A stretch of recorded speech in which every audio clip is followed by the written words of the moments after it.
Le soleil, les merveilles du pays, un réveil de fraîcheur et de vie. Ensemble, vivons un moment de nostalgie. Bonjour à vous tous et merci de nous retrouver comme chaque matinée dans votre espace. Bonjour d'Algérie, nous sommes donc le jeudi 26 novembre. Nous aurons le plaisir d'être accompagnés par Aïda Mechri dans un tout petit moment dans sa rubrique psychologie. Aujourd'hui, elle traitera donc de la thématique de la violence faite aux enfants, une thématique aussi qui nous amènera à parler de la violence faite aux femmes. Et oui, c'est donc l'ONU qui a décrété cela, donc 16 jours pour lutter contre la violence faite aux femmes. C'est 16 jours aussi où la médiatisation doit être à son maximum pour essayer donc de sensibiliser et surtout de dénoncer cette maltraitance faite aux femmes. Nous allons beaucoup en parler avec professeur Fadela Chitour, qui est la présidente d'honneur du réseau Wassila. Elle sera là pour nous parler donc de leur combat au quotidien. Ils avaient fêté leurs 20 ans d'existence. Ils étaient venus sur notre plateau pour en parler et parler donc de cette problématique des violences faites aux femmes et dans la société algérienne aussi en particulier. Nous allons également parler donc d'une association, Jeunesse Plus. Il sera parmi nous pour nous parler de leurs activités au quotidien et bien sûr leur surtout souci avec la jeunesse. Nous terminerons aussi avec un hommage à un grand musicien de la télévision algérienne, Mustapha Skandarani, qui nous a quittés un 17 novembre justement. C'est donc le centenaire, donc nous allons en parler, nous allons aussi évoquer son parcours et surtout son brillant parcours, lui qui a accompagné beaucoup donc d'artistes algériens, qui avaient cette simplicité, cette renommée aussi. Nous allons beaucoup l'évoquer avec Monsieur Ben Damesh, lui qui est donc un spécialiste et musicologue, le directeur donc de l'agence de rayonnement culturel. Voilà, c'est tout le programme qu'on a choisi pour vous. J'espère que vous allez passer un très bon moment en notre compagnie. On n'oublie pas que cette émission est sponsorisée par Coral Peinture. Nous aurons le plaisir de le retrouver tout au long de notre émission. On commence par les nouvelles du ciel tout de suite.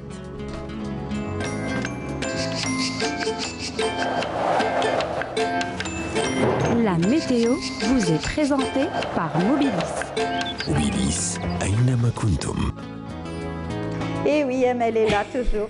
Toujours est là, ML, pour se moquer de moi de bon matin. Mes petites bafouilles. Comment ça va? Ça va, mec. Ah, vous êtes en forme, hein? Ah bah, je le vois, hein? Je vais vous dire pourquoi. C'est le dernier jour. Entre autres. Il y a de la pluie demain. Ah, mais non, ça va pas faire plaisir à notre reporter qui va sortir sur le terrain. Pourquoi? Parce qu'il faut pas qu'il pleuve. Non, on va sortir, on va filmer en plein air. Ah d'accord, mais bon, c'est comme ça. Hein. Il faudra faire attention. Exact, il faut faire avec.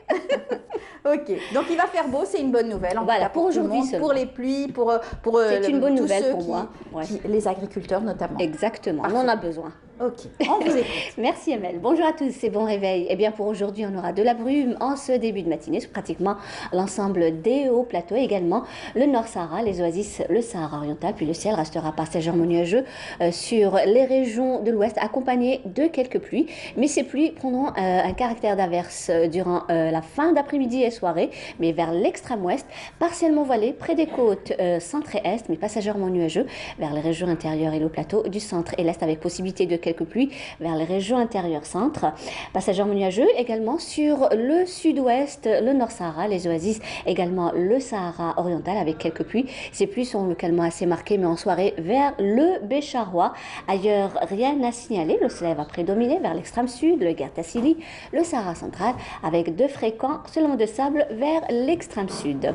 Les températures, quant à elles, eh bien, elles seront plutôt agréables pour la saison, avec un minimum de 10 degrés du côté de Djelfa, 15 Batna, 14 Albeya, 17 Constantine, 21 Nabati Zouzou, 23 Alger, 16 vers Tiaret, 24 Oran et Tlemcen, 14 degrés Albeya, 18 Béchar, Biskra, Gardaya, 22 Tamanrasset et Janet, 25 degrés à Insalah, également Ilizi, et toujours le maximum à Borjbedji Mouhtari Ngezam avec 31 degrés.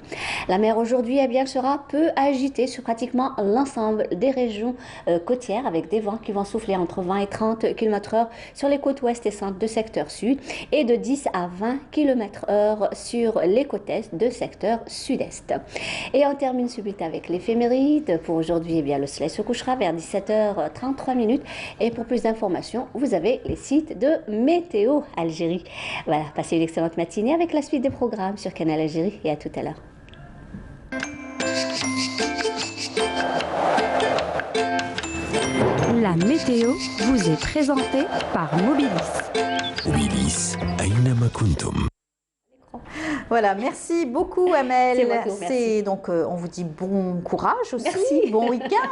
Et Merci puis bien. un week-end pluvieux, Ah oui, tant mieux. c'est magnifique. Vous serez sous la couette. Ah oui, oui. Ouais. Et puis bien entendu, on vous retrouvera à midi et 19h pour Midi, d'autres 19h. bulletins météo. Allez, bonne journée à Bonne vous. journée, Amel. Et puis on vous laisse repartir avec une belle chanson. Avec Vous l'aimez bien, je le sais. C'est un beau duo, c'est Moxaïb et Freaklen. Et on se retrouve juste après.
Sur le plateau du Bonjour d'Algérie, le jeudi, c'est aussi rendez-vous avec la psychologie, avec Aïda aussi, qu'on retrouve avec grand plaisir.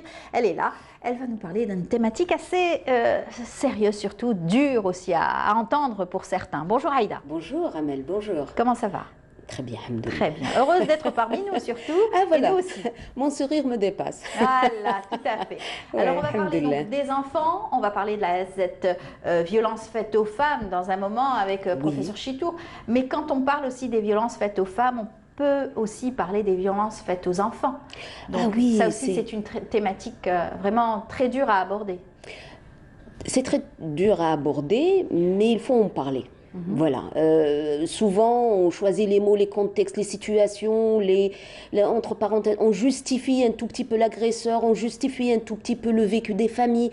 Mais vous savez, agression, c'est agression. Victime, c'est victime. Et peut-être vaut mieux mettre les points sur les i pour qu'on puisse vraiment parler de ces enfants, de ces familles. Là où c'est beaucoup plus compliqué de trouver les mots, les sentiments pour pouvoir dire les choses simplement. Dire que ça va mal, dire que c'est inacceptable, dire que ça peut nuire au développement des enfants. Et puis, merci Amel de revenir toujours sur ces sujets. On en a beaucoup parlé, mais aujourd'hui, si on revient, parce qu'il y a chevauchement entre les thématiques. Pourquoi le vécu de l'un inclut, et ça nous met aussi dans le vécu de la famille, et puis ça vient pas comme ça, comme phénomène isolé. Et par ricochet, quand on parle de la violence faite aux femmes, automatiquement, si c'est dans un foyer, une mère de famille va forcément aussi avoir une incidence sur l'enfance. Donc si on violente sa femme, on va peut-être aussi violenter les enfants. Mais regarde Amel, dans les témoignages, et je vais m'inspirer un peu de tout ce qu'on reçoit sur le numéro vert 1111, là où on accompagne les enfants en détresse, les enfants maltraités, là où l'une des thématiques, c'est un tout petit peu la maltraitance des enfants.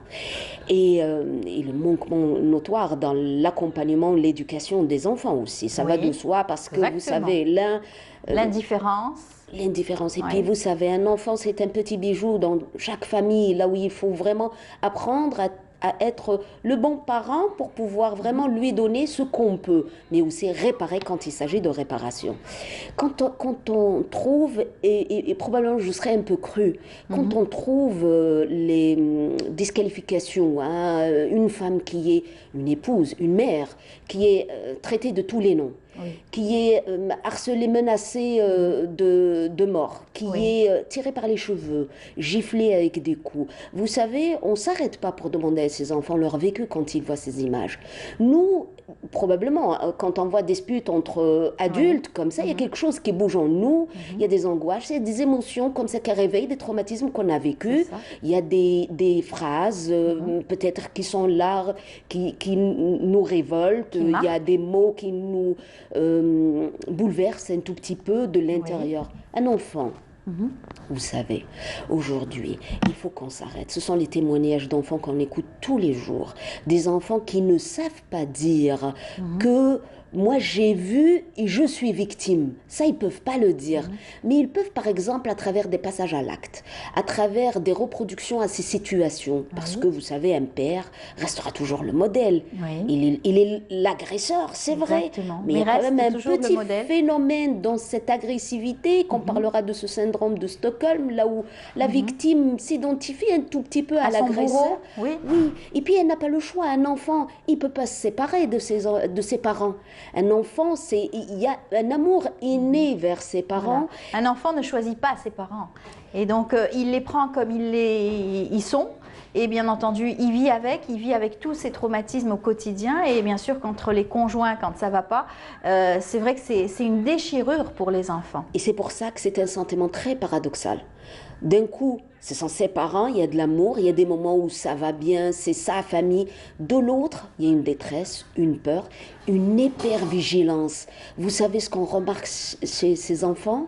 Quand ils appellent par téléphone, ils doutent un tout petit peu, ils prennent le temps, ils hésitent, ils ont peur de retrouver leur père fin de journée, ils ont peur d'avoir un face-à-face. Ils ne savent pas dans quel humour il est leur père, si on parle de père, mais voilà, moi je peux généraliser aussi dans le comportement des mamans, mais parce que le contexte parle de ces femmes victimes de violences, ce sont ces enfants qui ont une hypervigilance. Alors, ils se contentent, ils se limitent, ils empoisonnent, ils étouffent leur enfance pour pouvoir suivre ces adultes là où ça va mal, ils ont la colère, ils sont... Leur attitude est en fonction bien sûr de l'attitude du foyer.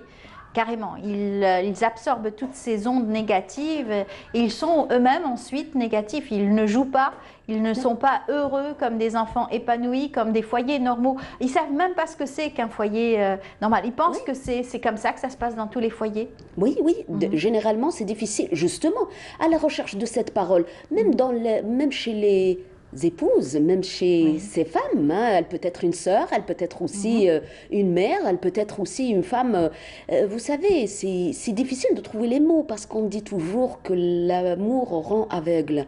Et puis par amour, ils ont pitié, ils savent que c'est pas lui, avec des pardons ou avec situations là où il va essayer de réparer, là où il y a le regret, on va faire passer l'éponge comme ça pour tout nettoyer et rebelote. Et voilà qu'on se retrouve dans une deuxième phase ou un autre cycle. Exactement. Et il y a plusieurs cas ensuite. Quand l'enfant naît dans une famille où il y a de la violence, il y a des cris tous les jours, il y a une agressivité, ça en fait des enfants, pas tous, mais ça en fait des enfants eux-mêmes violents par la suite. Alors, des adultes eux-mêmes violents. Regarde, je clive entre deux situations. C'est ça. Soit se faire du mal à soi-même, ça veut dire se retourner, se faire du mal. Se retourner sur soi-même, ça donne des idées suicidaires. Chez les ados, souvent on remarque ça. Mais aussi de l'isolement, des manques d'estime de soi, parce que toujours il y a ce matraquage, cette violence, là où ils doutent un tout petit peu de leurs compétences, de leur beauté, de leur image, de leur... Il y a aussi l'échec scolaire. Ils ne peuvent pas se concentrer à l'école parce qu'ils pensent à leur mère, peut-être qu'ils devraient être avec elle pour la protéger, et parce qu'ils ne sont pas là, que peut-être elle va subir autre chose, ou parce que quand il va rentrer à la maison, il va retrouver encore une scène où il va trouver sa maman triste, et ça va l'attrister. C'est pour ça que probablement l'école va de soi, parce que ce contexte-là où ils peuvent utiliser leur... ce sont des enfants très intelligents, on peut retrouver aussi des enfants normaux qui ont la capacité de suivre, de se concentrer.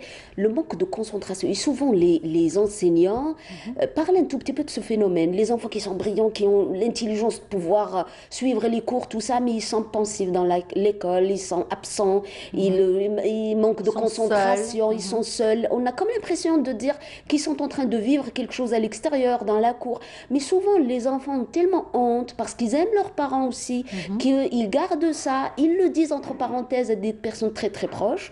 Là où, vous savez, mon père a fait à ma maman, il y a des coups, il y a des paroles là où ils peuvent nous donner leur scénario avec beaucoup de culpabilité. Maman refuse que je vois cette image, ou la maman qui refuse d'impliquer ses enfants, ou elle fait semblant de pouvoir vivre heureuse parce qu'elle ne peut pas demander de divorce, elle ne peut pas déposer plainte, elle ne peut pas quitter le foyer, prendre en charge ses enfants. C'est des situations très complexes, très difficiles, dans une société aussi difficile, quelquefois le regard des autres, le jugement des autres aussi quelquefois. Elles le disent, ces mamans.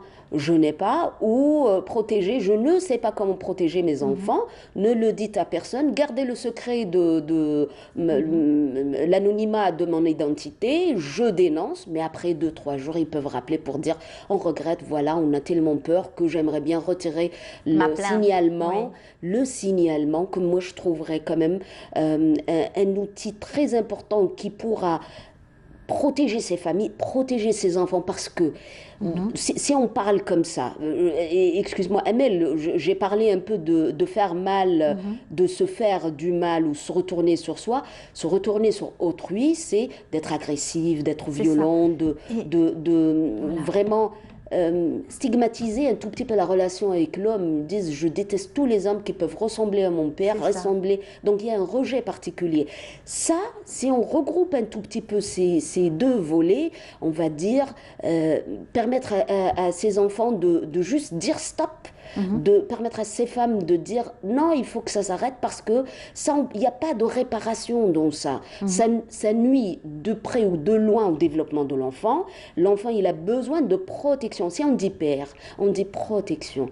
Un père agresseur ne peut pas les protéger parce qu'ils ont peur de lui. Protéger, c'est protéger. Mais ça va pas leur crier dessus, pas leur hurler dessus. Regarde, crier dessus dans l'éducation, c'est de contexte particulier, mais ne pas contenir sa colère, exploser, ne pas se rendre compte qu'on est en train de piétiner sur cette plante. Je ne sais pas pourquoi je reviens à toujours cette métaphore qui est notre petit enfant comme une petite plante qui a besoin de protection pour pouvoir vraiment solider ses racines et vraiment s'accrocher à la identité. Le plus important dans la vie, si on dit parents, pour pouvoir accompagner nos enfants, c'est pour leur permettre d'être autonomes, d'avoir confiance en soi, d'avoir les épaules larges, de pouvoir dire non, stop. Si on ne fait qu'écraser cette petite plante et puis elle va grandir dans tous les cas. L'étouffer, il ne pourra pas être épanoui. Alors c'est vrai qu'on stigmatise aussi donc ces enfants parce que on ne sait pas dans quelle catégorie les placer. Est-ce que c'est pas des enfants orphelins? C'est pas des enfants qui ont de parents divorcés? Ce sont des parents séparés parce qu'il y a eu un drame, parce qu'il y a donc de la violence au sein donc, du cocon familial. Vous dites séparés. Moi, je m'arrête, mais vous savez, ce sont des couples qui se détachent difficilement aussi. Parce que le mari, souvent dans ses relations, c'est la femme, la mère, l'épouse, elle est son objet. Il ne peut pas vivre sans elle. C'est par amour, parce qu'il l'aime, parce qu'il la corrige, parce qu'il veut qu'elle fasse ça, parce que ça permet à son ego d'exister et de continuer à vivre. S'il s'agit de séparation, vous savez, il y a beaucoup de couples qui choisissent de se séparer. Parce qu'ils ne s'entendent pas. Ils ne s'entendent pas. Et puis la séparation, des fois, elle est utile pour les enfants, pour leur permettre de bien s'épanouir. Souvent, ce sont des couples qui n'arrivent pas à se dissocier parce qu'elle l'aime, parce qu'il y a un attachement, parce que le couple familial va comme ça. Mais permettez-moi aussi de dire que ces hommes, ils sont aussi victimes de leur propre comportement. Là où souvent, ils ont vécu dans leur histoire parentale quelque chose, là où ils s'identifient. De semblable, quelquefois. Oui, il y a répétitif. quelque chose. Voilà, on peut retrouver ce modèle de famille. L'homme, il s'arrête de reproduire un tout petit peu ce modèle quand il retrouve une femme forte qui pourra lui dire: attends, stop, là c'est barre limite, il faut vraiment mettre les limites. Mettre les limites pour ne pas permettre, mettre les limites à une violence, à une communication qui est toxique. Mettre limite, mais aussi elle peut construire une relation saine pour pouvoir corriger les choses. Alors aujourd'hui, si on essaye de parler de la réparation, s'il s'agit de réparation, n'hésitez pas. Il y a pas, ça monte en crescendo. Ça veut dire si aujourd'hui elle est tirée par les cheveux, giflée avec un coup de poing, tout ça, il n'y a pas un demain là où on peut lui donner chance parce que il va se rendre compte, il va travailler ça. Non, mais c'est que il y a quelque chose. On encourage un tout petit peu ce phénomène de s'installer. Dire stop, c'est de réfléchir, c'est l'inacceptable. Il n'y a pas quelque chose là où on peut espérer qu'il y a quelque chose qui pourra nourrir l'amour, la sérénité, la stabilité, là où il faut vraiment protéger ses enfants. Vous avez parlé tout à l'heure donc de réparation. C'est très difficile de parler de réparation quand vous avez dans un foyer donc des déchirures, des engueulades et surtout des mots qui partent qui sont très très durs à supporter. Et quelquefois les enfants ne veulent plus s'identifier, ne veulent plus identifier un père qui devrait être un père protecteur et responsable, et il l'identifie comme en fait un tortionnaire, un bourreau, une personne très très violente. Et comme vous l'avez dit tout à l'heure, ne pas avoir un père pareil et par ricochet, ne pas aimer les hommes aussi. Moi je dirais, et je rajoute aussi à votre parole, le manque de demande d'aide, le manque de demande. On voit, on sait, on observe, on accompagne, mais on ne fait pas ce premier pas. Personne ne saura aider ces personnes qui sont à l'intérieur. Il y a une demande de soi, c'est la femme qui change son vécu.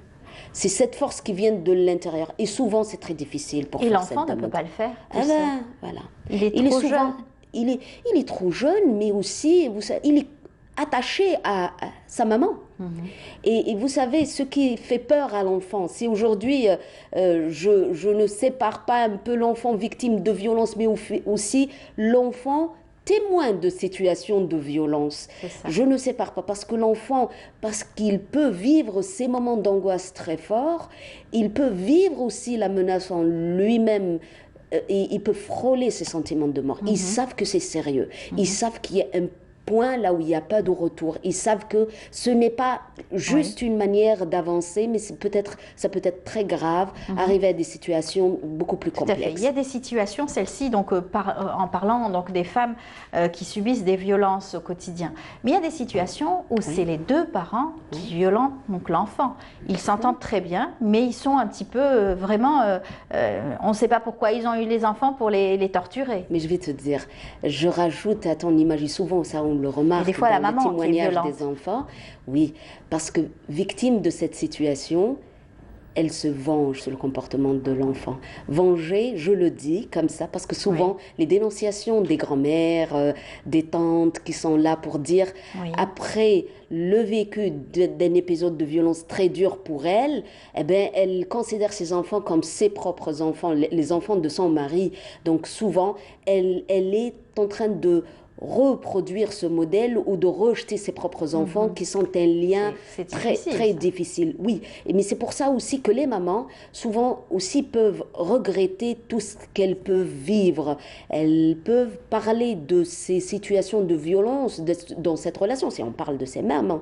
Mais après, elle te dit, quand ils dorment la nuit, je regrette et je dis pourquoi je leur fais subir ça, ils sont encore petits. Et elles savent, les mamans savent, il y a quelque chose d'inné dans leurs émotions de l'intérieur. Elles savent que c'est pénible à vivre, ne serait-ce qu'à travers le vécu de notre image infantile. Il y a toujours ces histoires qui reviennent pour pouvoir nous rappeler que ça, c'est inacceptable. On ne peut pas vivre dans une atmosphère toxique. On a besoin d'amour, de lien, de sérénité pour pouvoir construire les choses. L'amour maternel, c'est connu. Mais quand cet amour maternel est défaillant, et ça crée des tensions au sein d'une famille, ça crée aussi un mal-être et un malaise aussi au sein de cette famille. C'est pour ça qu'il faut dénoncer, c'est pour ça qu'il faut vraiment souligner l'enfant a besoin d'être protégé et c'est pour ça que les juges des mineurs, ce sont les seuls professionnels qui ont la force de pouvoir prendre l'enfant de son cocon familial et le protéger ailleurs jusqu'à la réparation de ces couples pour pouvoir leur permettre de bien s'épanouir. Ça existe aujourd'hui, mais aussi, on va dire, il y a aussi la modalité de pouvoir faire des enquêtes sur le terrain pour vérifier réellement si les enfants vivent dans un contexte très serein, s'ils sont déjà protégés. Mais voilà, le but de pouvoir parler de ces modalités, de ce contexte, c'est de dire qu'il faut qu'on travaille tous ensemble. C'est notre responsabilité aujourd'hui de pouvoir vraiment construire les choses et ne pas attendre que voilà, les situations se multiplient, ils montent en crescendo, ils nous poussent vers des drames et des vécus très complexes. Et là, il faut être vigilant. C'est à l'école aussi d'être donc responsable et vigilante, l'entourage aussi, les proches qui vont peut-être déceler des coups, qui vont peut-être déceler aussi un mal-être et une souffrance de cet enfant et il faudra donc dénoncer. Voilà, moi, je crois qu'il faut vraiment placer un stop. C'est très difficile de vivre ça. Oui, moi je crois que si on parle de ça aujourd'hui, c'est juste pour dire n'ayez pas peur. Et puis voilà, il y a une loi qui vous protège, il y a un contexte dans lequel on peut construire les choses. Il faut dire stop. Mais après, vous savez, on vit dans une société là où c'est un peu tabou, là où c'est chouma, c'est un mal-être de la société qu'il faut vraiment revoir. Ça ne pourra pas continuer comme ça. Et puis voilà, les choses bougent doucement. C'est important de pouvoir juste saisir qu'il faut placer cette demande d'aide quelque part, parler à des psychologues, parler à des thérapeutes, parler à des enseignants qui peuvent accompagner, secouer un tout petit peu les choses, penser à des personnes ressources, impliquer la famille, ne pas rester seul, ne pas vivre ces drames, parce que souvent ce sont des personnes qui peuvent se retourner sur eux-mêmes, peuvent vivre des situations de consommation et de toxicomanie, pour fuir le monde réel, pour fuir ces situations, faire semblant de vivre, mais aussi transmettre tout ce qui peut être disqualifiant, tout ça. On n'a pas le droit. Et donner le numéro vert le 11 qui restera à votre service pour pouvoir dénoncer toute situation de maltraitance, que ce soit familiale, mais aussi qui peut toucher de près ou de loin ou un enfant, là où il peut se retrouver dans un contexte qui est un texte de loi. C'est aujourd'hui protéger l'enfant dans un contexte familial qui peut nuire à son développement, à son éducation, Nous en à sa santé. Tout à l'heure avec professeur Chitour d'ailleurs, qui voudrait ajouter un autre droit aussi aux enfants. Donc nous en parlerons tout à l'heure aussi avec notre prochaine invitée. Merci beaucoup, Raïda. C'est toujours un plaisir que de vous recevoir sur le plateau pour parler des souffrances des uns et des autres, essayer de réparer surtout, évoquer des thématiques pour pouvoir réparer, apporter des solutions. Merci. Merci à vous, Amel. À jeudi prochain, Inch'Allah. Bon courage. Voilà, on continue notre programme, on vient tout juste de commencer. Je vous invite à suivre justement ce reportage qui s'intéresse aux enfants, à l'épanouissement des enfants. C'est un concours de dessin qui a été initié par Kidi Sorti et c'est Jazia Bayou qui était. Regardez. Initier les enfants aux nouvelles technologies, tel est le but de ce concours de dessin pour enfants organisé par la start-up Kidi Sorti, présidée par Madame Leila Ben Youssef, sous le parrainage du géant chinois les technologies. Nous avons demandé aux enfants d'exprimer leur monde merveilleux des nouvelles technologies et nous avons eu des dessins magnifiques. Le contenu aujourd'hui, c'est pour les enfants, les jeunesses, pour qu'ils auront le meilleur endroit de leur loisir, de leur apprentissage, de leur formation, qui sont ouverts par qui dit sortie. Pour mieux ancrer les concepts technologiques dans l'esprit des enfants, on a fait appel au talent de la conteuse Hanifa Hamouche. C'est une passion, donc effectivement, je suis là où on a besoin de moi. Les enfants, ils sont vraiment accros. Ils sont très en avance, ils savent beaucoup de choses. En guise de récompense, les enfants lauréats ont été primés. رسمت طفلة شادة الميكرو وتخترع الروبوت. J'ai dessiné le satellite qui envoie des signaux dans la Terre pour que tous les appareils électroniques fonctionnent. Avec l'intérêt que portent les enfants aux nouvelles technologies, un avenir prospère attend notre jeune génération.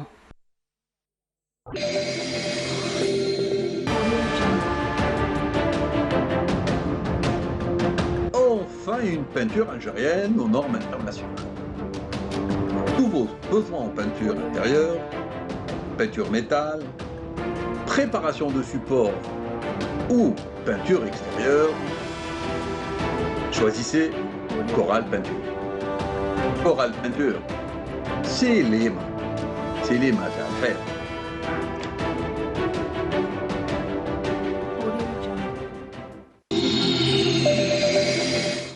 Voilà, et notre émission est sponsorisée par Coral Peinture. Vous allez le retrouver tout au long de l'émission. Eh bien, on retrouve le professeur Chitour, qu'on a toujours plaisir à retrouver également. Nous continuerons sur la thématique de la violence faite aux enfants et surtout aux femmes. Nous allons beaucoup en parler cette semaine. Avec nous, donc, Fadela Chitour, bienvenue parmi nous. Merci de m'avoir invitée. C'est toujours une joie de vous retrouver. Nous aussi, nous aussi. Alors, vous êtes la présidente. C'est dans le stress, mais bon. Tout à fait. Vous êtes la présidente du réseau Wessila, un réseau qui a donc aujourd'hui 20 ans d'existence. Ça fait 20 ans que vous êtes sur le terrain, que vous vous battez contre les violences faites aux femmes et aux enfants aussi. Et vous essayez donc de mettre les choses au point et surtout travailler avec la loi pour essayer donc de réparer certaines choses et accompagner ces femmes violentées. Vous êtes aussi vous êtes ancienne chef de service de l'hôpital de Bebloued. En endocrinologie, médecine nucléaire. Et vous étiez une des premières à parler de ces violences et constater ces violences faites aux femmes. Vous les avez aussi beaucoup enregistrées et surtout conseillées. Oui, mais j'ai un regret, pas assez, durant ma période de vie professionnelle, médicale. Et c'est aussi pour corriger peut-être cette insuffisance d'attention dans les consultations, dans la profession, que j'ai eu envie, à la retraite, de me consacrer complètement à l'aide aux femmes et aux enfants victimes de violences. Exactement. Et les Nations Unies ont décrété donc cette journée de lutte et surtout 16 jours aujourd'hui. Il y a 16 jours où il faut médiatiser, il faut parler donc de la violence faite aux femmes. C'est dans le monde entier. On en parle pour essayer donc d'endiguer surtout ces meurtres et surtout ces crimes qui sont commis sur les femmes. On parle de violence, mais on parle aussi de décès. Malheureusement. Ce que l'on appelle les féminicides. Les féminicides, tout à fait. Mais c'est le bout de la chaîne des violences. Malheureusement, on devrait aujourd'hui parler de prévention des féminicides. Quand on prend en charge dès le départ la violence, on sait que la violence conjugale, par exemple, se produit vraiment dans une espèce d'escalade, de mode crescendo, de violence qui commence, comme on dit, un peu malheureusement, la petite gifle ou le crachat, et qui, d'année en année, d'extrême en extrême, aboutit à l'homicide. Et c'est ce que vous avez vu. Et de manière insidieuse, c'est-à-dire c'est vraiment crescendo, comme vous le disiez. Ah oui, ça s'appelle le cycle infernal de la violence, ou, comme je l'ai dit précédemment, crescendo. C'est pourquoi c'est très bien de dire, moi je trouve que symboliquement, c'est même intéressant, je ne sais pas si l'ONU l'a fait dans cet esprit, mais symboliquement, c'est très important de ne pas dire qu'on consacre à la lutte contre les violences faites aux femmes un jour. Parce qu'un jour, c'est éphémère. Alors que on n'a pas assez de 15 et 16 jours pour précisément montrer à quel point c'est dans la durée, dans la répétition absolument obsessionnelle que se fait ce fléau, que s'inscrit dans la société, ce fléau. Tout à fait. Et ça se termine un 10 décembre. Un 10 décembre qui coïncide aussi avec les droits de l'homme. C'est une signature des droits de l'homme. Et c'est les femmes qui ont été à l'initiation de cette journée aussi, à l'initiative de cette journée, quelque part. Oui, mais en tout cas, c'est très bien parce que... et je suis tout à fait d'accord avec l'esprit de cette campagne, car c'est une campagne, un plaidoyer.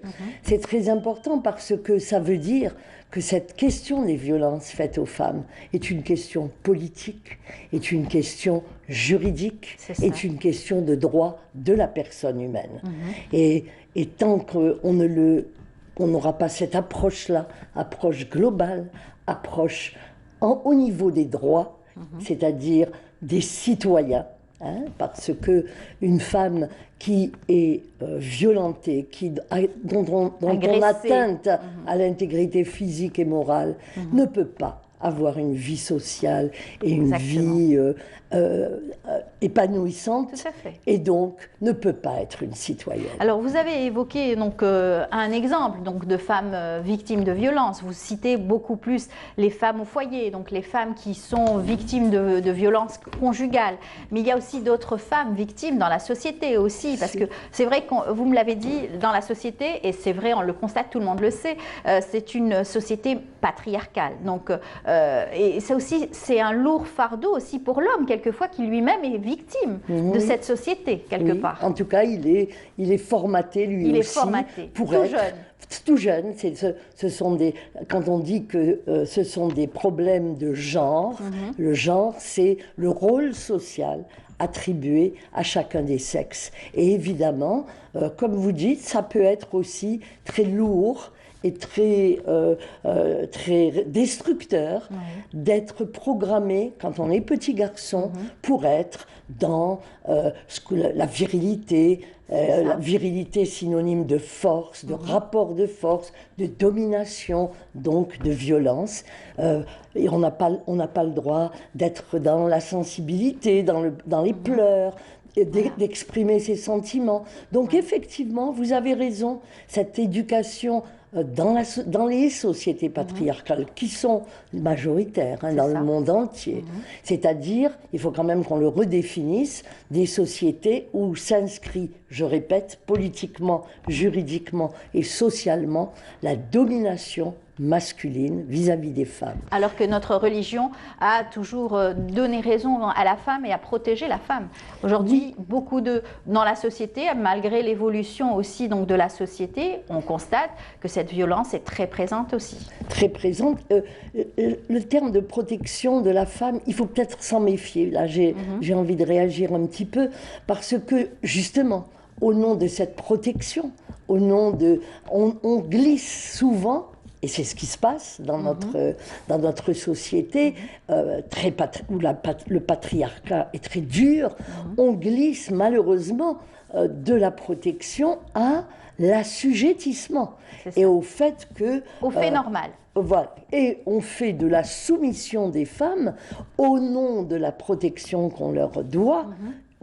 Une règle de fonctionnement dans les relations sociales, et c'est catastrophique parce que ce à quoi on doit tendre, et j'espère que dans l'Algérie nouvelle, après les revendications du Hirak en particulier, on sera capable de véritablement installer juridiquement et politiquement l'égalité en devoir et en droit entre les hommes et les femmes. Vous travaillez énormément sur les lois, sur les droits. D'ailleurs, il y a donc une loi qui protège la femme contre toutes ces formes de violence.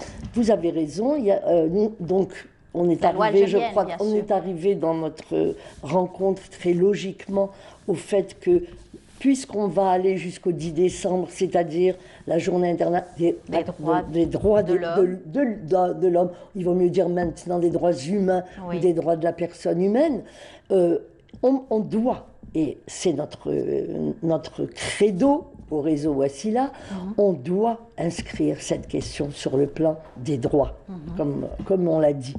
Et donc, effectivement, nous avons pendant des années plaidé puisqu'on a vraiment écrit un plaidoyer pour la criminalisation des violences faites aux femmes. Et c'est vrai que c'est une avancée, le fait que le législateur ait décidé de faire de ce qui était longtemps considéré comme un sujet privé, un sujet tabou, un sujet où il fallait ne fallait pas aborder l'intimité et le huis clos des foyers. Le fait qu'on ait décidé à un moment donné, comme dans beaucoup de pays, que c'est fini, ça n'est plus possible, étant donné le caractère destructeur des violences faites aux femmes, des souffrances que ça génère, et on pourra y revenir si vous voulez, et du fait de cette souffrance, du fait de cette injustice, il était normal, et ça a été fait dans beaucoup de pays, il était normal de cette intrusion de la loi dans la sphère privée, et ça a été la bienvenue, cette loi, qui a été d'ailleurs très difficilement acceptée. Vous savez, vous vous rappelez sans doute à quel point pendant des mois et des mois, elle avait été mise dans les tiroirs en particulier du Sénat, et ça a été in extremis et fort heureusement voté en décembre 2015 seulement. Très bien. Mais c'est très bien. C'est une victoire. Je pense. Quand on sait qu'aujourd'hui, dans le monde entier, les violences sont commises sur les femmes et que malgré la justice, il y a encore quelques failles. C'est ce que j'allais vous dire. On arrive encore à avoir donc des victimes malgré les plaintes, malgré de nombreuses insistances auprès des instances. C'est un combat terriblement ingrat, j'ai envie de dire, pour les intervenants auprès des victimes, parce que c'est pour ça que je n'ai pas dit victoire, je vous ai dit avancer. Avancer parce qu'en fait, même dans l'écriture de la loi, il y a une clause qu'on a toujours condamnée, qu'on appelle la clause du pardon. On a introduit quelque chose qui est dangereux, très dangereux. Nous le voyons depuis 2015, puisqu'on a maintenant 5 bonnes années de recul. Le fait que la femme offre, car c'est vraiment une offre, son pardon au moment de la plainte et au moment du procès. Elle veut retrouver un foyer, elle veut reconstruire son foyer quelque part. Oui, c'est bien sûr, mais c'est surtout parce qu'elle subit des pressions et que souvent ce pardon lui est arraché. Et quelquefois, la violence redouble quand elle a porté plainte parce que, justement, le mari fait pression pour qu'elle retire sa plainte d'abord. Et ensuite, ce qui est dommage, c'est qu'au tribunal même, les juges, compte tenu de cette clause du pardon, lui demandent, et j'ai envie de vous dire, lui signifie que ça serait bien que la résolution de l'affaire se fasse par le pardon. Elle est donc dans une situation, vous avez raison, presque de contrainte. Et ce que nous regrettons, ce n'est pas du tout cette possibilité tellement normale dans une relation quand même interpersonnelle entre les deux conjoints. C'est tout à fait normal. Elle a toujours existé dans les affaires pénales, cette clause du pardon. Mais ce qu'on aurait voulu, c'est que le législateur et le décideur même politique puissent dire, quand bien même la femme accorde son pardon, la puissance publique, elle, doit être objective. Oui ou non, est-ce qu'on prend position contre la violence? Elle est condamnée par la loi, donc on doit désigner très clairement qui est l'agresseur, qui est la victime. Parce que ce moment de où la femme se retrouve en présence de la justice, dans la justice. Qu'est-ce que ça signifie? Ça signifie qu'elle est en attente de la reconnaissance qu'elle est bien une victime. Parce que ce qui caractérise psychologiquement les victimes, c'est que cette situation de violence qui devient de plus en plus importante et qui est surtout étalée sur quelquefois des décennies. C'est des années de souffrance. Il y a beaucoup des années de souffrance et de confusion. Et elle-même, par moments, elle ne sait plus. Elle s'interroge sur ce qu'elle a pu faire pour mériter ce sort. Quel est donc son... Et elle a eu le courage d'aller jusqu'en justice. Mais elle a une culpabilité, à la limite. Et donc, il est fondamental que, c'est pour ça que venir au niveau des associations, et vous ne pouvez pas savoir quand elles s'entendent dire et répéter, mais c'est pas toi. C'est la prise de parole. C'est pas toi qui es responsable. Tu n'as rien fait. Il y a, je vous dis, ce brouillage des cartes. Et cette tendance de vous entendez bien, de toutes les victimes, à ressentir de la culpabilité et de la mésestime de soi. Se dire, puisque j'en suis là, c'est que sûrement je l'ai mérité. Donc, et en général, ce sont des femmes assez fragilisées dans la société parce qu'elles ne travaillent pas, ou quelquefois même, si elles travaillent, elles sont aussi victimes. Ça, je voudrais vous dire justement, qu'à partir du moment où on est soumise à la violence dans ces conditions, comme je vous ai dit, de répétition douloureuse, toutes les femmes... D'humiliation. Voilà, toutes les femmes, quel que soit leur âge, leur niveau social, leur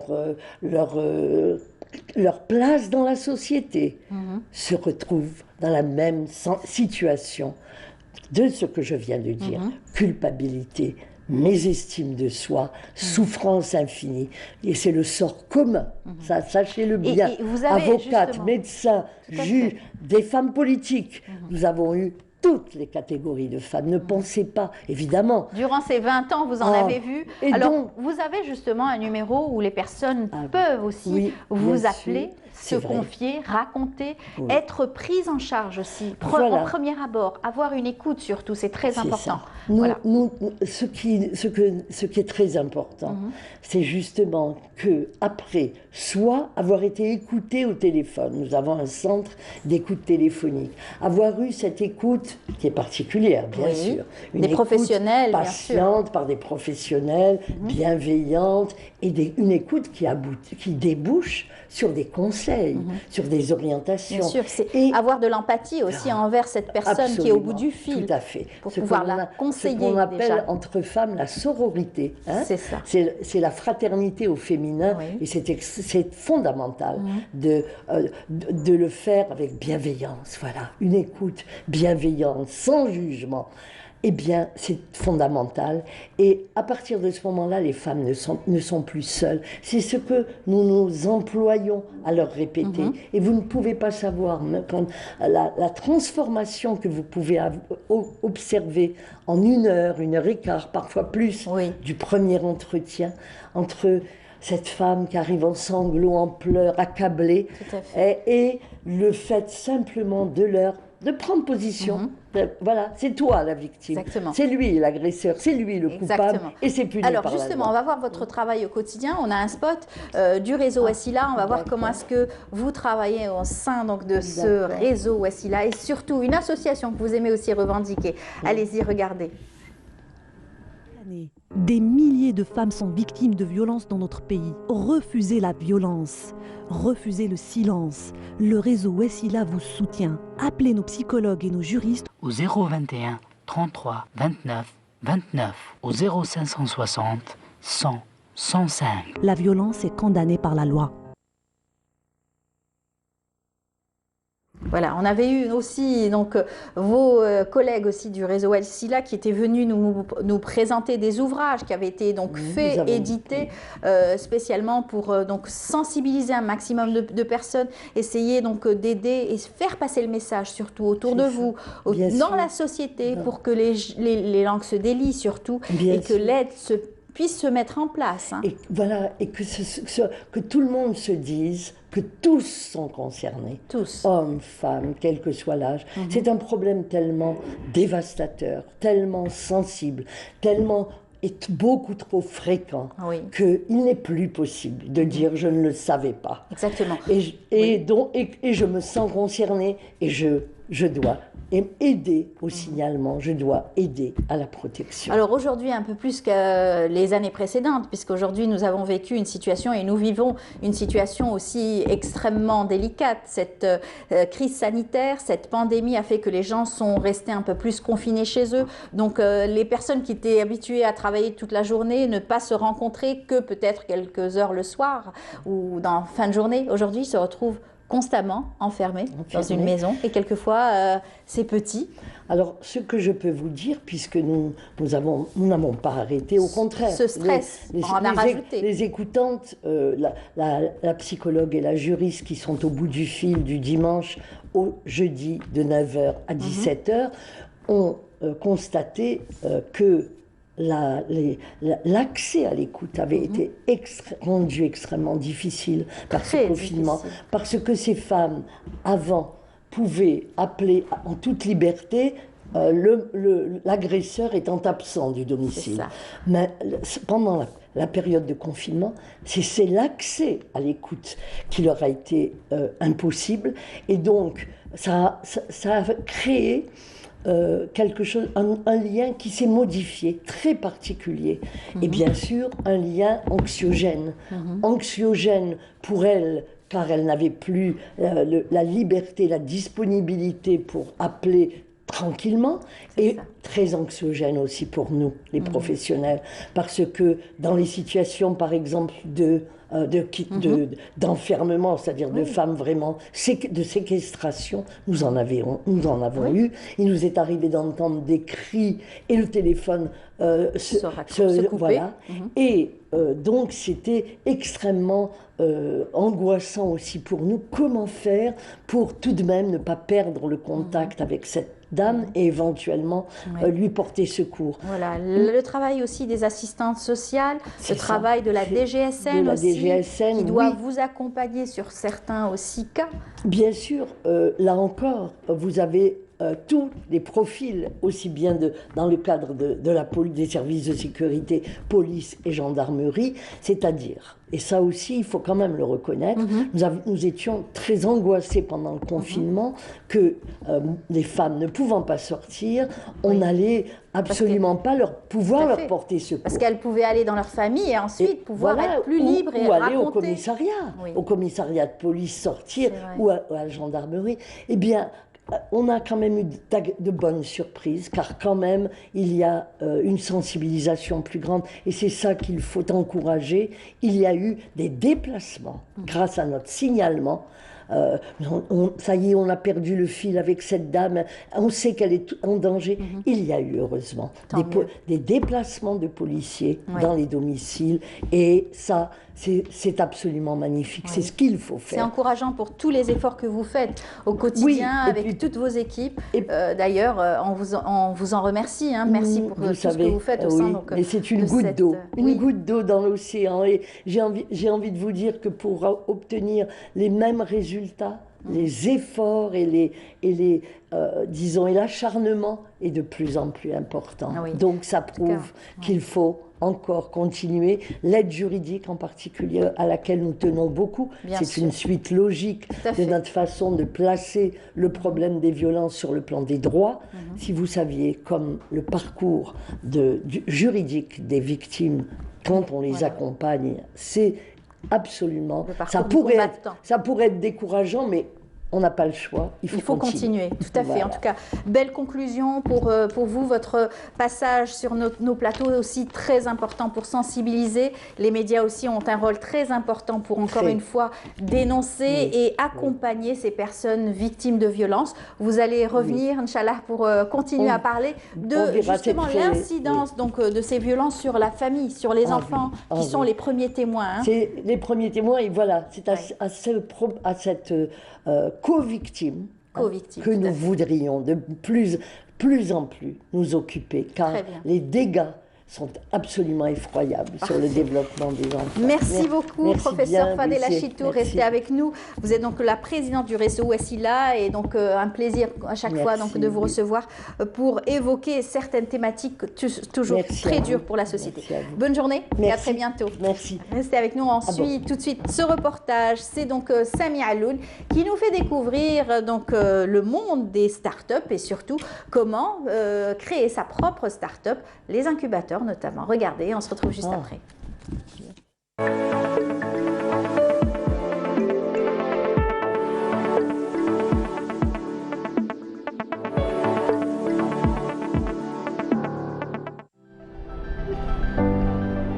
Ce n'est pas nouveau, de plus en plus de start-up ou micro-entreprises voient le jour à rythme régulier. Elles sont fondées sur une idée, une innovation ou une invention quelconque.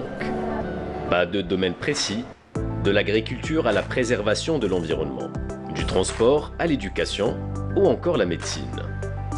D'autres start-up proposent de faciliter la transition vers la dimension digitale. C'est le cas de White Bay Limited, localisé au cyberparc de Sidi Abdallah. Nous sommes spécialisés dans l'ingénierie informatique, la digitalisation des entreprises et le marketing et tout ce qui est création graphique. Notre but est de réduire les coûts et d'améliorer la croissance digitale des institutions publiques et privées. Plus de visibilité, filtrer les informations, optimisation des procédures, stratégie de communication. Ce sont les critères de base pour la transformation digitale. Les startups la convoitent et White Bay Limited n'est pas une exception. Comme maintenant on est dans l'ère digitale, il s'agit d'accompagner les entreprises vers cette transition digitale. Qu'est-ce que ça veut dire réellement? En fait, c'est de numériser les process, que ce soit de production ou de management des entreprises. Concept: Open Space chez White Bay Limited. Ambiance studieuse sur matériel de pointe. Ici, on développe des programmes intelligents pour clients exigeants.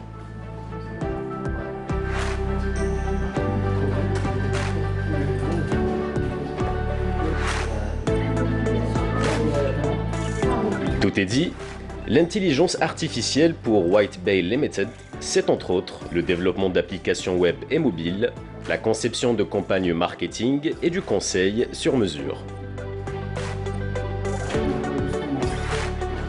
Aujourd'hui, l'enjeu, c'est l'intelligence artificielle.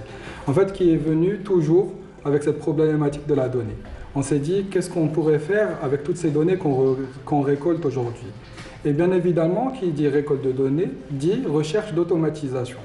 Donc l'idée, c'est d'apprendre des expériences faites et vécues et d'en faire des robots ou des programmes capables de nous donner l'information automatiquement.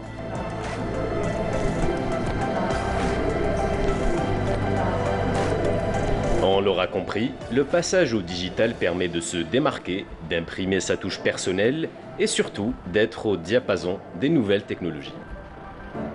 Voilà, passage au digital, c'est pas notre invité qui nous dira le contraire, puisque lui, il baigne dedans depuis bien longtemps. C'est un brillant étudiant, donc Mohamed Amin Sghir, bonjour. Bonjour. Bienvenue parmi nous. Merci pour l'invitation. Ah, c'est le mec, vous connaissez bien l'informatique. Vous m'avez dit, vous avez fait une formation, vous avez fait un institut, programmation. Aussi programmation, c'est cela. Ça. Et vous êtes là pour nous parler de votre association, Oxygène, c'est cela? Jeunesse Plus, pardon, Jeunesse Plus, qui est une association qui existe depuis 2012 pratiquement. C'est ça. Et vous êtes à la tête de cette association. Vous avez des projets toujours en faveur donc, de la jeunesse, beaucoup de projets. Tout à fait, tout à fait. Donc oui, Jeunesse Plus, c'est une association de jeunes qui a été créée en 2012, agréée depuis 2013 et qui a pour objectif c'est-à-dire de renforcement de capacité des jeunes algériens et bien sûr la promotion des droits de l'enfant ici en Algérie. Voilà. Donc, et beaucoup d'activités sur le net notamment aussi. Oui, bien sûr. Et en tout cas ces deux dernières années, c'est un peu calme, on va dire, pour des raisons actuelles, on va dire, avec la crise sanitaire aujourd'hui. Mais vous n'êtes pas resté insensible pourtant? Non, pas du tout. Vous avez beaucoup travaillé? C'est ça. Donc, on avait organisé une rencontre via c'est-à-dire la plateforme Google Meet. Et c'est-à-dire c'était c'était, on va dire, c'est-à-dire des discussions sur l'avenir, sur l'après-Covid-19. Donc, c'était ça comme... Oui, webinaire, vous m'avez dit? Oui, donc un web forum. Donc, et on est sorti avec des recommandations et tout sur l'après-Covid. Hein, donc, il faut faire vite. Justement, il faut travailler. Non, pas du tout, doucement et sûrement. Hein. Donc, doucement et sûrement, mais quand même, il faut relever le défi parce que beaucoup de personnes sont restées sans emploi, beaucoup de personnes ont perdu leur emploi aussi. C'est ça. Donc, justement, parmi les thématiques... cette dangerosité, être absent donc, de l'espace économique aussi. Tout à fait. Donc, parmi les thématiques qu'on avait abordées, c'était bien le développement économique. Donc, c'est l'après-Covid et tout. Donc, il y a eu... C'est-à-dire, il n'y a pas eu d'emploi, donc c'est important d'en parler. Quoi. Oui, et la jeunesse est la première à être aussi au devant de la scène, puisque ce sont des jeunes qui sont étudiants, des jeunes qui sont en attente d'un emploi, les jeunes qui sont à la recherche d'un emploi. Il y avait donc plusieurs rencontres, salons, etc. dédiés aux jeunes et à la jeunesse. Aujourd'hui, il n'y en a plus beaucoup, parce que donc, sécurité oblige, crise sanitaire oblige. Donc ces jeunes se retrouvent sur le net. Sur le net, c'est ça. Quoique nous, par exemple, on encourage pas les demandeurs d'emploi, et pourtant, c'est-à-dire... Vous sollicitez les entreprises? C'est ça. Donc les entreprises, les entrepreneurs, quoi. D'accord. Voilà. Et ça a été facile pour justement trouver des entreprises qui sont aujourd'hui demandeuses donc de jeunes. En fait, là, c'est-à-dire sur cette phase, justement, on est sur un projet qui est Altermed, donc entreprendre autrement pour réussir. Et ce projet qui est porté par plusieurs associations, c'est-à-dire en Algérie, au Maroc et en Tunisie, et qui a pour objectif justement de favoriser ou de contribuer à l'accessibilité du travail. D'accord, vous avez fait des ateliers? Mais à travers l'économie sociale et solidaire. Donc c'est pas des entreprises, on va dire, normales, qu'on connaît tous, mais c'est un modèle économique à part entière. Très bien. Donc en Algérie, oui, on n'a pas cette... C'est-à-dire ça a commencé à se développer ici en Algérie. Il faut plus sensibiliser, vous en faites d'ailleurs pour cette phase, on est sur la phase, c'est-à-dire sensibilisation. Donc auprès des pouvoirs publics algériens bien sûr, et c'est-à-dire la société civile algérienne. Donc notamment les jeunes, les étudiants, les universitaires, donc voilà. Et il n'y a pas longtemps, donc on avait lancé. Donc le projet avait commencé en avril 2019. Donc il est en marche. Il est en marche, exactement, pour une période de 3 ans jusqu'au 2022. Et c'est-à-dire là, on a lancé un appel à participation pour des ateliers de sensibilisation sur l'économie sociale et solidaire. Très bien. Donc on a reçu en marge, bien sûr, de la Covid-19. C'est ça. Donc vu la situation sanitaire, donc on a préféré d'organiser ces rencontres à travers les plateformes net et tout. Donc en attendant que c'est-à-dire, on va dire, la situation se rétablisse et que, bien sûr, ce fameux virus disparaisse, Inch'Allah. Et ça sera l'occasion pour beaucoup donc, de jeunes aujourd'hui de se retrouver, que ce soit sur le net, se retrouver aussi dans la société, pouvoir vaquer à ses occupations tout à fait normalement et de manière donc, saine et aussi plus facile peut-être. Exactement. Alors, vos actions aussi, en marge donc, de ces ateliers, en marge aussi de ces projets, vous avez fait quoi en ce moment? Vous faites quoi en ce moment pour, vous parlez de moi ou de l'association? En fait, oui, de l'association, donc elle est toujours en marche. C'est vrai, ces 2 dernières années, quand je vous ai dit, donc on est un peu absent sur le terrain, mais quand même on existe. C'est-à-dire là, on prévoit des activités à venir, des projets et tout. Et c'est-à-dire ça va être directement au bénéfice de la jeunesse algérienne. Donc ça c'est. Et vous êtes combien au sein de l'association? Alors les membres du bureau, donc on est 6 membres du bureau, donc et les bénévoles, donc on n'a pas. En fait, c'est variant. Donc, on n'a pas un nombre fixe de bénévoles. Donc, il y a des gens qui viennent, il y a d'autres qui partent. Mais c'est tout comme d'autres associations. On est des bénévoles, hein. Donc au final. Vous êtes actifs quotidiennement, pratiquement? Pas quotidiennement, mais on est actif, on est présent. On va dire, on est présent. Voilà. Donc, on n'a pas, c'est-à-dire la moyenne d'âge, c'est 25 ans. Voilà. On voit des photos où vous avez donc agi, vous avez fait des rencontres. Cette photo, c'est dans le cadre d'un forum qu'on avait organisé en 2016 avec la contribution de la mairie d'Alger Centre. Donc, voilà. Donc, en faveur des enfants? Ça, c'est le FIBDA, donc le Festival international de la bande dessinée, où on est partenaire depuis 2014. Hein. D'accord, très bien. Et qu'est-ce que ça vous apporte justement d'être partenaire et être toujours présent? lors de ces manifestations? En fait, être présent, c'est pas pour être présent seulement. Hein. Donc, c'est pour, je sais pas, pour apporter un changement, c'est-à-dire pour apporter un impact au sein de la société. Donc, ça, c'est important. C'est-à-dire, si on existe, c'est pas pour, c'est-à-dire pour prendre des photos, je sais pas quoi, pour agir. Hein. C'est ça, c'est ça. Donc, c'est-à-dire le problème, enfin, j'aime pas dire les problèmes, mais c'est-à-dire l'objectif, c'est d'être présent sur le, Pour le FIBDA, par exemple, quand vous êtes aux côtés donc de ces jeunes, vous les accompagnez en faisant quoi?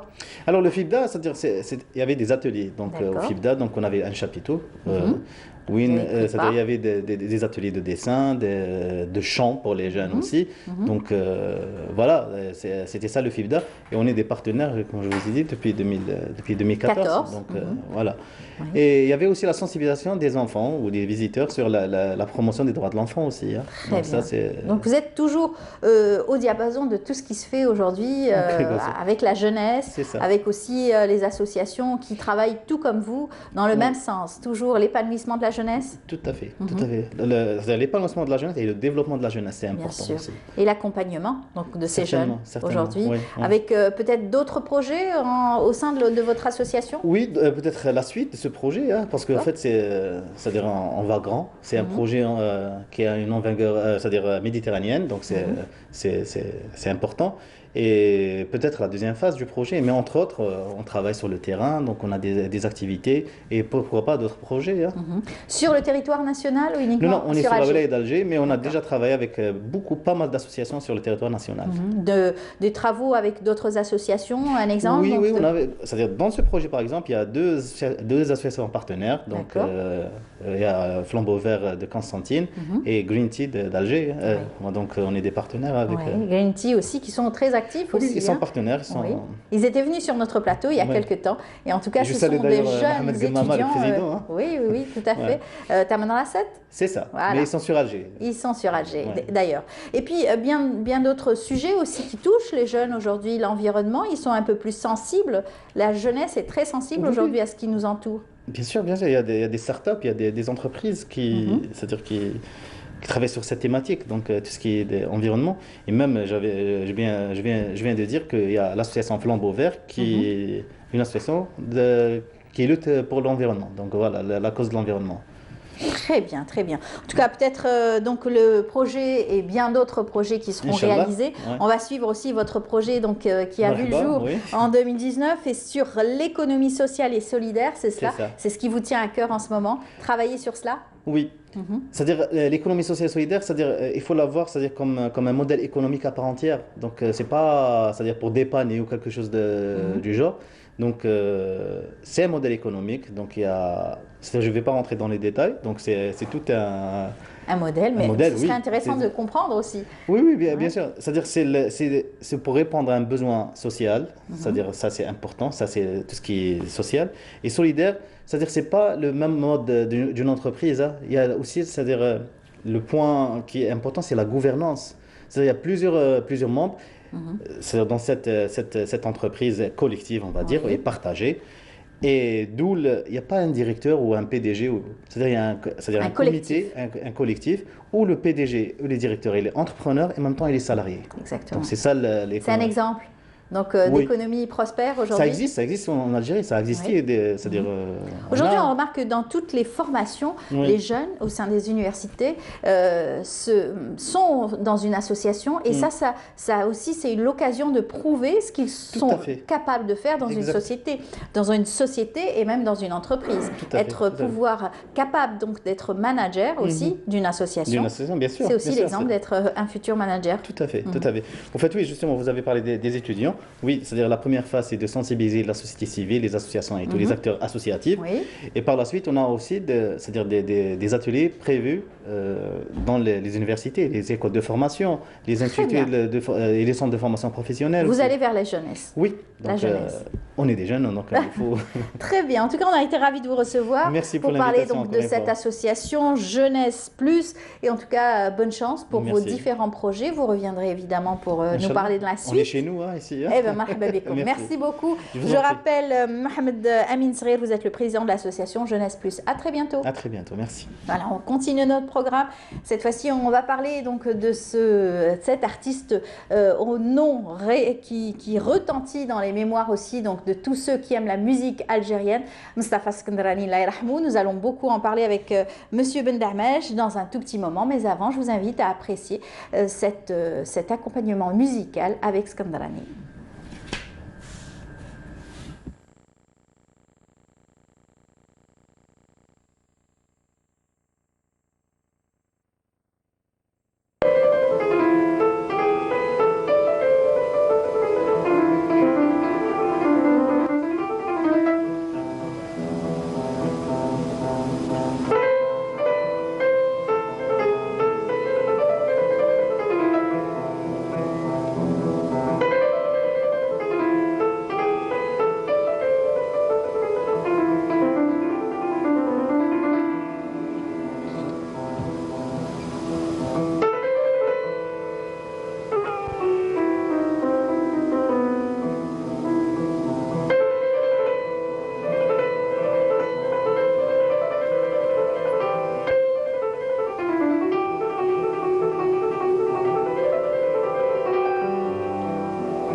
Un grand nom donc de la musique algérienne, et puis cet extrait était donc pris, c'était à Paris en 1988 et c'était accompagné de Papo bien sûr à Drbouka et Alilou aussi qui étaient eux aussi étaient avec lui Allah yarhamhum. Donc Monsieur Ben Dahmej, bonjour. Abdelkader Ben Dahmej, quand on parle donc de nos artistes, on a toujours donc le plaisir de vous recevoir pour nous raconter surtout le vécu et surtout toute cette dimension que portaient nos artistes et qu'ils ont laissé à travers des générations. Skendrani, c'est le cas, hein, n'est-ce pas? C'est le cas aussi. D'abord, bonjour pour le téléspectateur. Bonjour et bienvenue. Pour vous.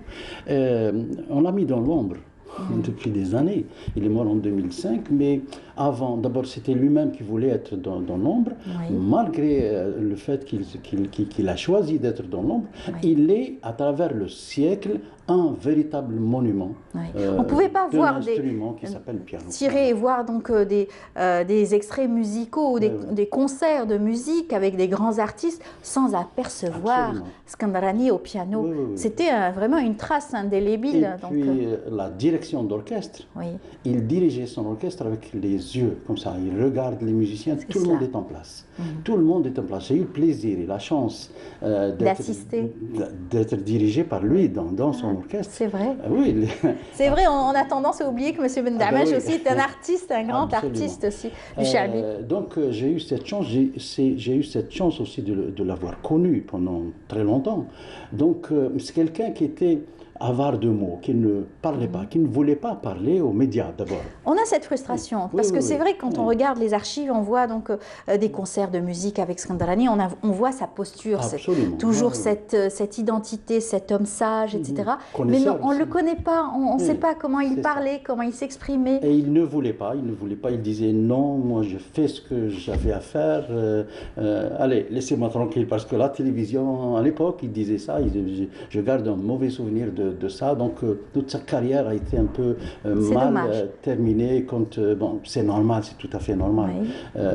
Les générations se suivent, ne se suivent pas d'une façon harmonieuse, donc il y a toujours des grincements à la fin. Et pourtant, c'était pour lui aussi. Donc on a dans l'histoire, on a une seule émission de télévision, un interview qu'on a réalisé en 1980, décembre 1995 à Tlemcen. On devait lui faire un hommage à l'occasion d'un festival qui s'est déroulé à Tlemcen. Et puis le seul interview, un seul. Et puis une seule émission de radio aussi. À la télévision, c'était réalisé par Nadia Driss et présentation, c'était Belkacem Zetot. On salue notre réalisatrice Nadia Driss, qui nous regarde probablement. Pour l'histoire, pour Skandarani, et une seule émission de radio. Et puis je l'avais à l'époque, c'était moi qui l'avais réalisé. Une seule émission de radio sur Maya Hussein de la chaîne 3. C'était pratiquement volé. Je l'ai volé. J'ai mis des micros comme ça et puis on a fait une interview comme ça derrière les coulisses et il ne s'est pas rendu compte. C'était une émission. Et j'avais fait écouter, c'était le jour de son anniversaire. Et il l'a pris comment? Le 17 novembre. Il était étonné, il dit quand est-ce que tu as fait ça? En tout cas, je suis content. Donc voilà, c'était un 17 novembre de l'année, je ne sais pas, 90 ou 91. Voilà. Les archives, c'est très important. Absolument. Alors, on rappelle aussi qu'il est né donc, un 17 novembre 1920. Et donc là, c'est aussi le centenaire de sa naissance. Et puis, il y a pour parler de lui. Toute une génération qui ont grandi, et puis né aussi en 1920, Khalifa Ahmed, Abdelrahman Aziz, Amraoui Missoum, c'est toute une Ahmed Wahabi, tous ces gens-là, toute cette pléiade de grands artistes sont nés en 1920. Qu'il a côtoyé. Et puis en 1919 aussi, il y a toute une pléiade, Mahboub Bati, Belkhaïd Abdelghani, puis ce sont tous ces grandes personnalités qui sont nées en 1920. Pour moi, c'est facile de les retrouver parce que la case 1920, ils sortent tous. Mustafa Skandarani a été d'abord il a arrêté ses études très jeune. Et puis il s'est investi dans le football. Oui, Mouloudia, d'ailleurs, on a des photos. Il était numéro 7, il était attaquant droit, je pense. Attaquant droit, c'est comme ça qu'on l'appelle dans le sport, je ne sais pas. Numéro 7 en tout cas. Et c'était un très bon numéro, très bon attaquant. Et puis il a été repéré par les gens du Mouloudia, puisque son père était déjà Mouloudien. Ses oncles aussi. Son oncle, Habib Skandarani, qui était responsable du local où siégeait le Mouloudia. C'est ça. Et où siégeait également qui s'appelait Nadi Taraqi, où a été créé carrément la Jamaïat al-Ulama. Voilà. Et bien sûr, ils étaient aussi très, très imprégnés aussi par le sport et par la musique, tous les deux. Les oncles ont eu aussi Mouloudia n'était pas uniquement que le football. Mouloudia, c'était l'expression nationaliste, c'était le pays, c'était l'Algérie. C'était le cercle de Mouloudia, c'était très la revendication culturelle et tout ça. Donc, et puis, il y avait aussi la musique. La musique, il y avait Hajm Rezak qui répétait aussi dans le même endroit. Donc il se lie d'amitié déjà à partir de ce moment-là et qui va plus tard être l'une des personnes à l'avoir aidé. Alors qu'est-ce qu'il fait? Il va tout de suite, avec l'aide de son père, de son oncle, etc., qui connaissait beaucoup de monde, ils l'ont mis dans une association qui s'appelle le Mizhar al-Jazairi. Le Mizhar al-Jazairi qui réunissait la plupart également des grandes personnalités de cette époque-là, comme Diriskar, comme Abdelrahman Belhoussine, comme Mahidine Lekhal, comme des grandes personnalités qui ont été plus tard des grandes écoles. Et puis c'est avec eux qu'il prend. Et puis il chante aussi. Skandrani a été chanteur. Il a été chanteur pendant un temps.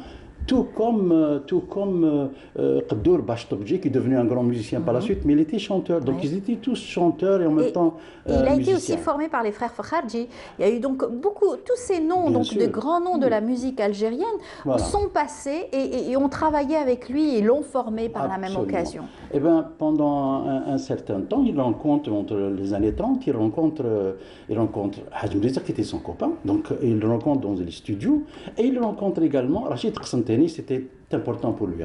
Avec Rachid Qsanteni, c'était lui qui faisait tout. Il était le pianiste, mais le pianiste important. Et puis Rachid Qsanteni n'avait pas besoin de beaucoup de musiciens, donc c'était lui qui faisait tout. Donc il l'a accompagné pendant longtemps. Et c'est à ce moment-là qu'il devient... Et le piano, c'était son père, Sidi Ali, qui lui a acheté et qui l'a installé chez Nadi Taraqi. Exactement. Et il a été, bien sûr, imprégné, et puis il était, bien sûr, amoureux de la musique. Absolument. Tout comme il était amoureux du sport et du football. Hein. Alors, il aimait les deux, il n'a pas pu dissocier. Immédiatement, c'était en 1935 qu'il a décidé, de quitter le football en plein succès. Il avait beaucoup de talent et il rentre dans la musique. Et puis avec lui, à l'époque, il y avait Mohamed Marocain.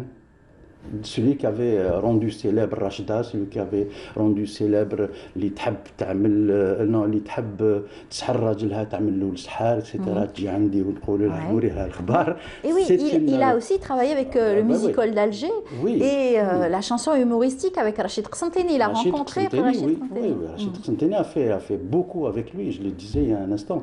Maintenant, par la suite, il dirige les grands orchestres. Bon, on va aller très vite. Nous sommes en 1946. À la radio, il y avait Boudeli Safir qui commençait à organiser les genres musicaux avec des grandes personnalités. Et lui, par exemple, avec le Chabi, ils ont mis une vingtaine de musiciens dirigés par le Haj Mohamed Lanqa. Avec l'Andalous, c'était... Il a commencé très jeune avec l'Anqa, justement. Avec le Fakharji, ils ont créé l'orchestre de la musique andalouse et l'orchestre moderne, c'était pas Chabi, l'orchestre moderne dirigé par Mustafa Skandarani déjà. Donc à partir de ce moment-là, il perce. Mais avant, il se trouve compositeur aussi. Il a beaucoup composé dans l'ombre. Personne ne savait que la plupart des chansons célèbres que nous connaissons dans le Chabi aujourd'hui sont de Mustafa Skandarani. Exactement. Vous allez nous donner quelques titres dans un moment. On va voir un extrait. C'est donc Mounia Faïd qui a consacré toute une émission et elle l'a donc appelé Mustafa Skandarani, le virtuose du piano.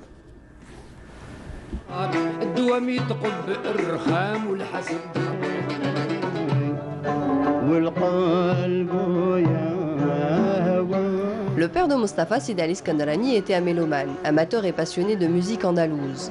L'enfant profitait donc de ses heures creuses pour rejoindre son père, un habitué du Cercle du Progrès, Nadi Taraqi, situé à l'ex-place du gouvernement à Alger. Il réussit tout d'abord à s'y inscrire en tant qu'auditeur. Et c'est là que se présente l'opportunité de suivre des cours de musique donnés par les ténors de la musique andalouse tels que Mohamed Bent Fahi, Ahmed Sabti et les frères Fakharji.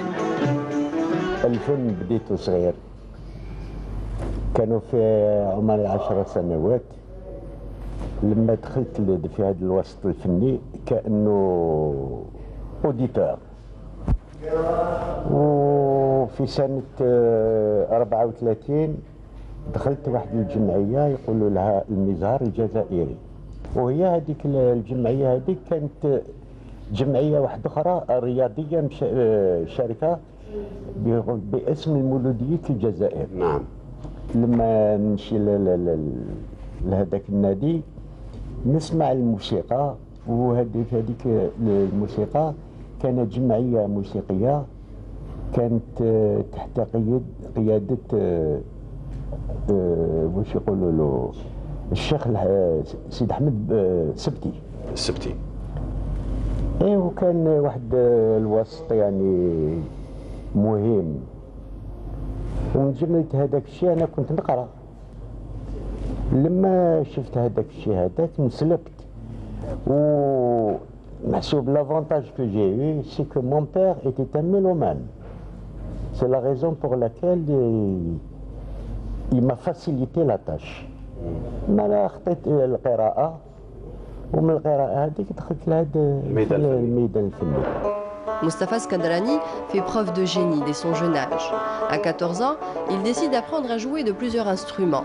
Il est d'un talent avéré. Les instruments n'ont plus aucun secret pour lui. Il commençait à goûter à la musique, d'abord en jouant d'autres instruments, la kouitra, un peu de oud, un peu de violon, peut-être aussi la mandoline, qui commençait donc à faire partie de temps en temps de l'Moutribiya, plus tard le Jazairiya, et d'autres formations, d'autres associations comme le Mizhab. C'est comme ça qu'il a côtoyé les grands artistes.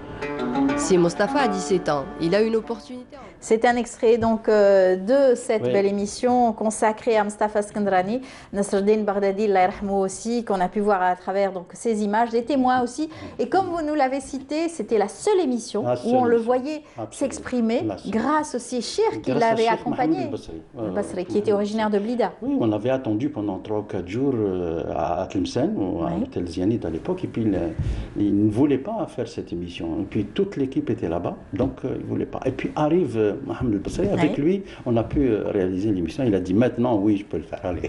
Voilà. Et il l'a fait, il l'a convaincu. Bien sûr, il a en fait, pour une première fois, il s'est adressé face aux caméras et interviewé par Zaïtout. Oui, Qassem Zaïtout.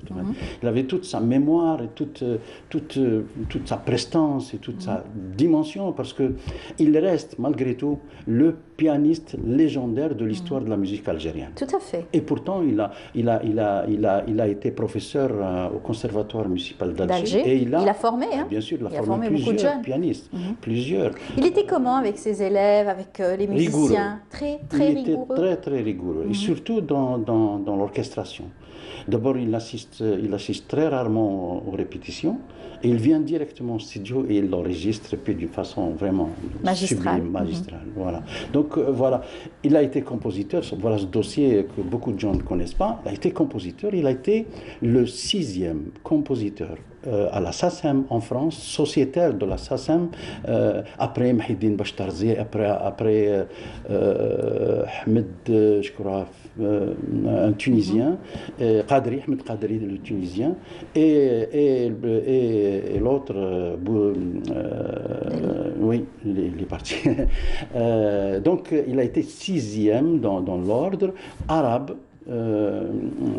À la SACEM, dans la liste des grands sociétaires de la SACEM, qui est l'équivalent de l'ONDA chez nous. D'accord. Voilà. Il a enregistré plusieurs disques, 33 tours, 45 tours. Il les a enregistrés aux éditions La Voix, les artistes arabes associés à Paris. Il avait 70. Il avait comme 167 mélodies, exactement. 167 mélodies. Et puis des compositions de films aussi.